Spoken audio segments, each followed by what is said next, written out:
देखें, निर्गुण ही ब्रह्म है, याद रखिएगा। दो भगवान का रूप बताए गए हैं, एक सगुण रूप, एक है निर्गुण रूप। निर्गुण रूप माने जो केवल दृष्टा है, जो दिख नहीं सकता, लेकिन उसके अस्तित्व के बिना कुछ होने वाला नहीं। ऐसे समझे, आपका जो शरीर है ये सगुण है, लेकिन आत्मा के रूप में जो नहीं दिख रहा वो निर्गुण है। इसी प्रकार वो हर सृष्टि में समाया हुआ है, अणु से लेके परमाणु तक हर जगह समाया हुआ है। जैसे पुष्प दिख रहा है ना, सुंदर खिला हुआ, लेकिन उसके अंदर जो चेतना जा रही है वो ब्रह्म है, जो दिखाई नहीं दे रही है। उसकी अनुभूति होगी, अगर उस पुष्प को तोड़कर रख दिया जाएगा तो वो मुरझा जाएगा, सूख जाएगा, अपनी चेतनता, अपना स्वरूप छोड़ देगा।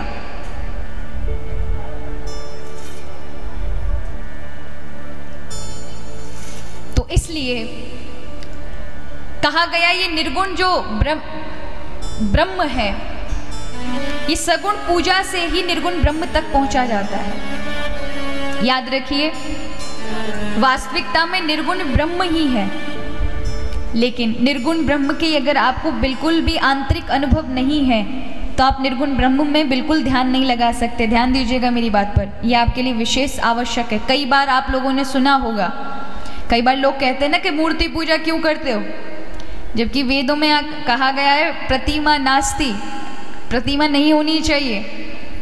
वही वेद कहते हैं सर्वम खलु इदम ब्रह्म, हर जगह भगवान है, ऐसी कोई जगह नहीं जहाँ प्रभु नहीं है। अब बताइए, जहाँ लोग कहते हैं कि मूर्ति में नहीं है, वो सब जगह है, जड़ चेतन हर जगह परमात्मा का अस्तित्व है। तो वो जब हम में हो सकता है, पेड़ पौधों में हो सकता है, कण में हो सकता है, तो उस विग्रह में क्यों नहीं हो सकता है? ऐसी कोई जगह है जो बिना परम ब्रह्म के खाली हो? लेकिन आपको स्पष्टीकरण एक दे दूं कि आप मूर्ति पूजा क्यों करते हैं। कई लोग कहते हैं इससे पूर्व सतयुग में मूर्ति पूजा का कोई विधान नहीं था। बिल्कुल नहीं था, ये बात सत्य है। कहीं कहीं देखने को मिलता था, लोगों के मन इतने शुद्ध थे कि उस निर्गुण ब्रह्म में उनका मन तुरंत लग जाया करता था। लेकिन आज के युग में आप चार माला ढंग से बैठकर एक आसन पर नहीं फेर सकते हो। फेर लेंगे आप? कितने विचार आते हैं आपके मन में। मतलब मैंने तो ये देखा है कि जब भगवान का भजन करने आप बैठोगे ना, कई लोगों की शिकायत आती है, तो सारे काम उसी टाइम याद आ रहे होते हैं। ये भी काम छूट गया, अरे वो फलाने भाई से मिलना था, अरे वहाँ जाना था, अरे वो करना था। मतलब वर्षों पुराने सारे काम एक साथ टूट पड़ेंगे आप पे। मन की स्थिति भजन में नहीं होगी। ऐसे में जब कोई आधार ही मन को नहीं मिलेगा तो फिर वो कैसे भगवान में ध्यान लगा सकता है? ऐसे समझे, जिसको ईश्वरीय शक्ति का इतना सा भी अनुभव ना हो और उसे आप कहोगे निर्गुण ब्रह्म में ध्यान लगा ले, तो वो नहीं लगा सकता। अगर ज्यादा दिन बैठ भी गया ना तो उसका मन नहीं लगेगा, अशांत रहेगा। इसलिए आधार की आवश्यकता इस मन के लिए। तो फिर क्या कहा कि भैया परमात्मा का एक विग्रह लें, उस विग्रह को देखकर मन को साधने का प्रयत्न करें, उनको देख करके उस झांकी को अपने मन के अंदर बसाएं तो मन बड़े आराम से लगेगा। और ये तो महाराज आज की साइंस भी प्रूव कर चुकी है। क्या प्रूव किया है आज की साइंस? जिस विज्ञान को हम लोग बोलते हैं कि वो अगर बता दे, प्रमाणित कर दे, तो हम मान लेंगे, वही विज्ञान कहती है कि इस मन पर शब्द से ज्यादा चित्र का बड़ा गहरा प्रभाव है।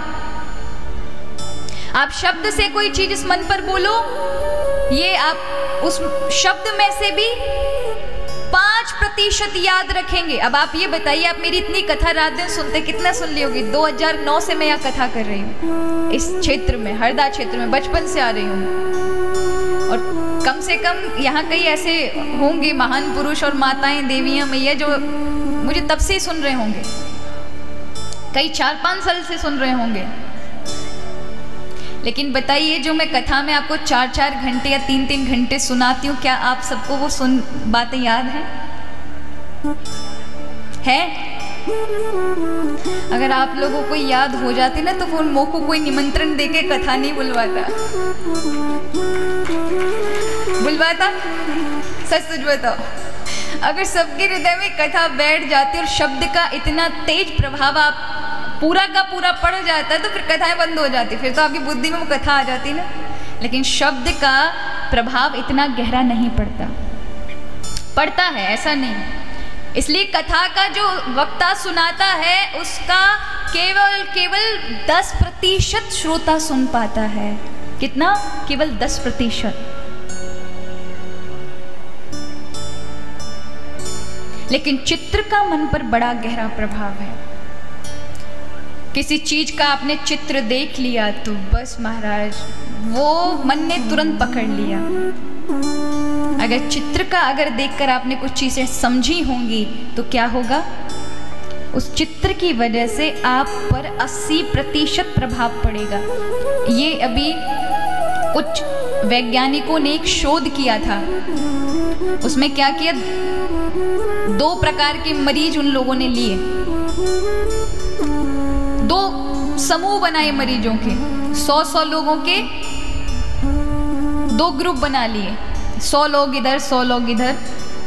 अब वो मरीज थे, उनको मतलब अब डिस्चार्ज करना था, उनको घर भेजना था, तो उन्होंने कहा कि इन घर भेजने वाले मरीजों पर अपन ये शोध कर लेते, रिसर्च कर लेते हैं। तो क्या किया उन लोगों ने, उन्होंने जाते समय उनको परहेज बताए, क्या क्या करना है, क्या क्या नियम पालन करना है, कैसे दवा खानी है, क्या क्या करना है, नई दवा खाओगे तो क्या होगा।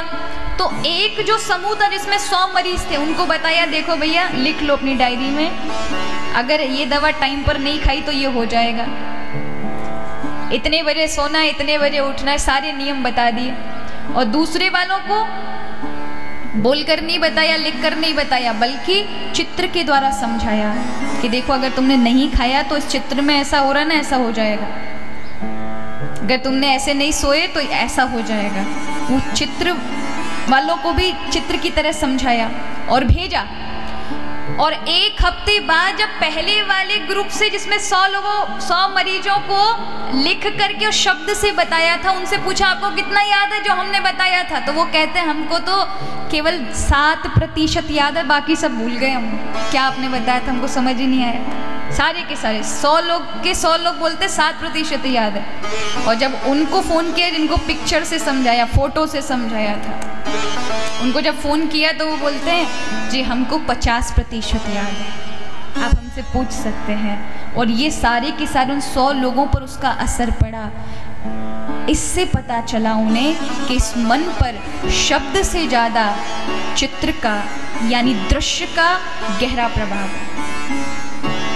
इसलिए हमारे मनोवैज्ञानिक जो ऋषि मुनि थे ना, उन्होंने कलयुग के इस दृश्य को देखा तो उन्होंने क्या किया, उन्होंने कहा इतनी साधारणता से मन नहीं लग सकता उस प्रभु में, इतना आसान है क्या महाराज? आप कथा भले सुन ले, कथा में भी 50 बार, यहाँ तो कोई नियम नहीं है आपके लिए, नियम हो तो कथा में ना आए लोग, नियम बांध दिए जाएं कि एक रीढ़ की हड्डी बिल्कुल सीधी करके एकदम जाप की तरह बैठना है, इधर उधर मुड़ना नहीं है। यहाँ तो महाराज इधर पैर कर लें, उधर पैर कहो तो व्यास जी की तरफ कर लें, पूरे लंबे लंबे, ये तक ना देखें कि ठाकुर जी पोती रखी हुई है। सहूलियत है, अड़ोसी से बात कर लो, पड़ोसी से बात कर लो। अब कोई माता होती है ना, कोई दिख जाती है कोई गांव की, तो बस कहाँ से हो बहन, कैसे, सारी मुलाकात यहीं हो जाती है। अब यहाँ आपको एकदम तो खड़ा कर दिया जाए कि नहीं, किसी से इधर उधर नहीं देखना, कोई जा रहा कुछ नहीं, केवल कथा, तो बड़ा मुश्किल हो जाता है। जाप में अगर बिठा दिया जाए, यहाँ आप 4 घंटे 3 घंटे बड़े उससे बैठ जाते हो, बैठते हो कि नहीं बैठते? इतना आप माला में नहीं बैठ सकते हो।